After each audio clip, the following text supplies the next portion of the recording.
Hi hello నమస్తే welcome to Lavanya creations. నేనైతే ఈరోజు మీకు ఎగ్గుతో చాలా డిఫరెంట్గా చాలా టేస్టీగా ఉండే మంచి కర్రీ చూపిస్తాను. అది కూడా థిక్ గ్రేవీగా చాలా అంటే చాలా టేస్టీగా ఉంటుంది. ఇది రైస్లో కానీ చపాతీ రోటీ బటర్ నాను దేంట్లోకైనా చాలా బాగుంటుంది తెలుసా. అంత కమ్మగా ఉండే గ్రేవీతో చాలా చాలా బాగుంటుంది. ఎగ్గుతో చాలా వెరైటీస్ చేస్తూ ఉంటాం కదా, కానీ ఈసారి ఈ మెథడ్లో ప్రిపేర్ చేసి చూడండి. ఖచ్చితంగా మీకు మీ ఇంట్లో వాళ్ళకి అందరికీ కూడా నచ్చి తీరుతుంది అనమాట. అంత అద్భుతంగా ఉంటుంది. ఒకసారి టేస్ట్ చేస్తేనే కదా అది ఎలా ఉందో తెలిసేది. మరి టేస్ట్ చేయాలంటే మనం ఫస్ట్ ప్రిపేర్ చేయాలి. ప్రిపేర్ చేయాలంటే లేట్ చేయకుండా వీడియోలోకి వెళ్ళిపోదాం. ఈ కర్రీకి నేనైతే 3 ఎగ్స్ తీసుకున్నానండి. మీకు ఎంత క్వాంటిటీ కర్రీ కావాలి దాన్ని బట్టి ఎగ్స్ అనేది యాడ్ చేసుకోండి. మేమైతే ప్రస్తుతానికి ఇద్దరే కాబట్టి 3 ఎగ్స్ తీసుకున్నాను. మీకు ఎన్ని ఎగ్స్ కావాలంటే అన్ని ఎగ్స్ తీసుకోండి. ఇలా బాయిల్ చేసుకున్న తర్వాత వీటిని ఇలా హాఫ్గా కట్ చేసుకోండి. హాఫ్గా కట్ చేసి పక్కన పెట్టేసుకుందాము. తర్వాత ఒక మిక్సీ జార్ తీసుకొని ఇందులోకి ఒక 6-7 వెల్లుల్లి రెబ్బలు, అలాగే ఒక ఇంచు అల్లం ముక్క యాడ్ చేసుకోండి. పుదీనా కొద్దిగా యాడ్ చేసుకోండి. పుదీనా ఎక్కువగా యాడ్ చేసుకోకండి. పుదీనా ఎక్కువ యాడ్ చేస్తే మళ్ళీ ఫ్లేవర్ అదే వచ్చేస్తుంది. తర్వాత కొత్తిమీర కొంచెం ఎక్కువగా యాడ్ చేసేసుకోండి. వాష్ చేసేసుకొని శుభ్రంగా వేసేసుకోండి. అలాగే 2 పచ్చిమిర్చి ఇలా సన్నగా కట్ చేసి యాడ్ చేసుకోండి.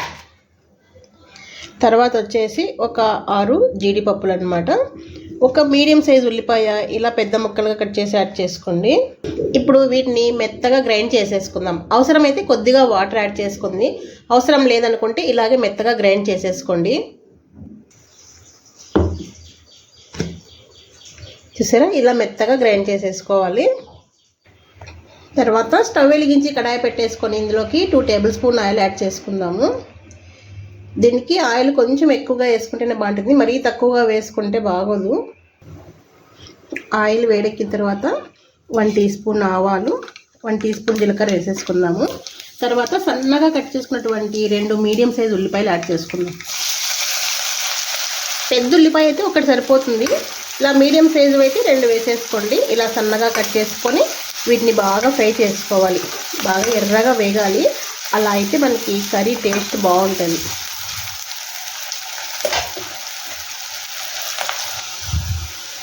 చూడండి, బాగా బ్రౌన్ కలర్ అవుతున్నాయి కదా. ఇలా ఎర్రగా వేగితే టేస్ట్ బాగుంటుంది. ఇలా బాగా వేగిన తర్వాత ఇందులోకి 2 మీడియం సైజ్ టొమాటోలు ఇలా సన్నగా కట్ చేసి యాడ్ చేసుకోండి.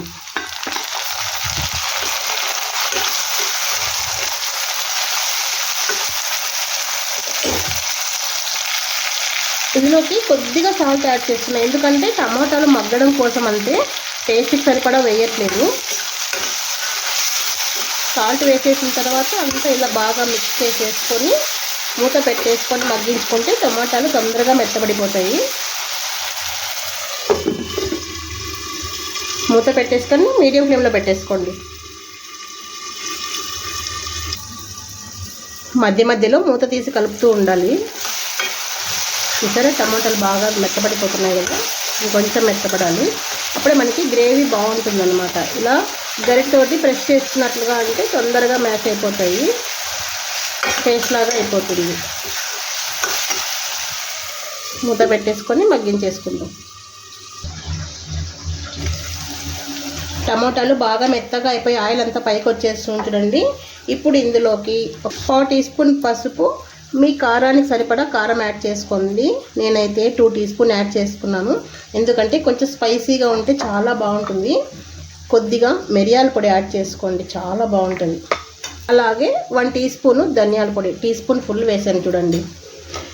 వేసేసుకొని ఫ్రై చేసేసుకుందాం.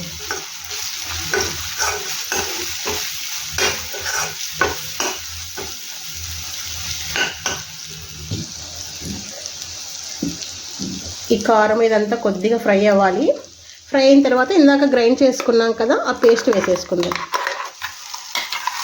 పుదీనా కొత్తిమీర వేసాం కదా, ఫ్లేవర్ చాలా బాగుంటుంది.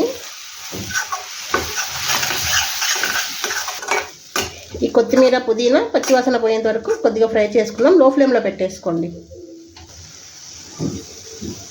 ఇలా కొద్దిగా ఫ్రై అయిన తర్వాత ఇందులోకి మిక్సీ జార్లోకి 1 గ్లాస్ వాటర్ యాడ్ చేసి వేస్తున్నాను.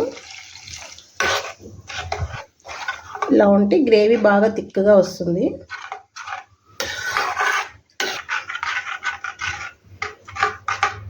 ఇలా కొద్దిగా ఉడకనిద్దాం. దీన్ని మూత పెట్టేసుకుంటే బాగా ఉడికిపోతుంది. ఇదంతా బాగా కుక్ అయ్యేలోపు ఒక బౌల్ తీసుకొని ఇందులోకి 1 టీ స్పూన్ శనగపిండి వేసుకోండి. తక్కువ కర్రీ కాబట్టి నేను 1 టీ స్పూన్ వేసుకుంటున్నాను. మీరు కర్రీ ఎక్కువగా ఉందనుకోండి 1 టేబుల్ స్పూన్ కానీ 2 టేబుల్ స్పూన్ కానీ అలా యాడ్ చేసుకోండి. తర్వాత ఇందులోకి కొద్దిగా వాటర్ యాడ్ చేసేసుకొని ఉండలు లేకోకుండా మిక్స్ చేసేసుకోవాలి. బాగా ఉడుకుతూ ఉంచండి, కనిపిస్తూ ఉంది. ఆహా, ఫ్లేవర్ అదిరిపోతుంది అసలు. ఇంతవరకు మనము సాల్ట్ కొద్దిగానే యాడ్ చేసాం కదా, ఇప్పుడు టేస్ట్కి సరిపడా సాల్ట్ యాడ్ చేసేసుకుందాం. సాల్ట్ యాడ్ చేసేసుకొని ఒకసారి మిక్స్ చేసేసుకుందాం. ఇలా మిక్స్ చేసిన తర్వాత ఇందాక శనగపిండి వాటర్ ఇలా మిక్స్ చేసుకున్నాం కదా, ఈ వాటర్ యాడ్ చేసేస్తాం. యాడ్ చేసేసి బాగా మిక్స్ చేసుకోవాలి. సరే, ఇలా కలుపుతుంటేనే థిక్గా అవుతుంది. మీరు కర్రీ క్వాంటిటీని బట్టి శనగపిండి అనేది యాడ్ చేసుకోండి. థిక్ గ్రేవీగా నిజంగా చాలా బాగుంటుంది. చూసారా ఎంత థిక్గా కనిపిస్తుంది కదా. ఇలా బాగా మిక్స్ చేసేసి మూత పెట్టేసి ఆ శనగపిండి ఉడికేంత వరకు ఉడికించుకుందాం. ఒక 2 మినిట్స్ ఉడికితే సరిపోతుంది.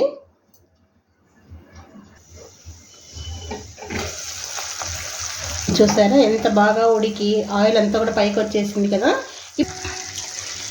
ఇప్పుడు మనము బాయిల్ చేసి కట్ చేసి పెట్టేసుకున్నాం కదా, ఎగ్స్ యాడ్ చేసేసుకోండి.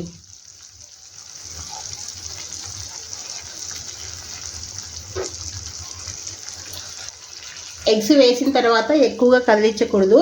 కదిలించకుండా ఈ గ్రేవీని ఎగ్స్ మీదకి ఇలా వేసేయాలి. అప్పుడు గ్రేవీతో చక్కగా ఉడికిపోతాయి.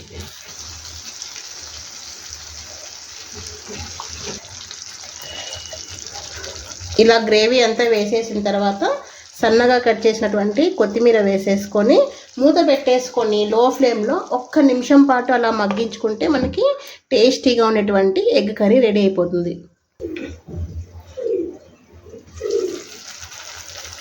చూసారండి చక్కగా ఫ్రై అయిపోయింది కదా. ఎంత చిక్కగా ఉండేటువంటి గ్రేవీతో ఎగ్ కర్రీ రెడీ అయిపోయింది. చూసారా ఎంత చిక్కగా ఉంది కర్రీ. చపాతీలో కానీ బటర్ నాన్లో కానీ సూపర్గా ఉంటుంది. రైస్లో కూడా ఇంకా చాలా బాగుంటుంది తెలుసా. ఇంకా స్టవ్ ఆఫ్ చేసేసి సర్వ్ చేసేసుకోవడమే. ఇంత చిక్కటి గ్రేవీతో ఎంత టేస్టీ కర్రీ ఎప్పుడైనా ట్రై చేశారా? ఈసారి తప్పకుండా ట్రై చేయండి. వేడి వేడి రైస్ వడ్డించేసుకొని ఈ చిక్కటి గ్రేవీ ఎగ్ కర్రీ వేసుకొని తిన్నారనుకోండి, సూపర్ అంటే సూపర్గా ఉంటుంది. నేనైతే ఇవాళ రైస్ చేశాను.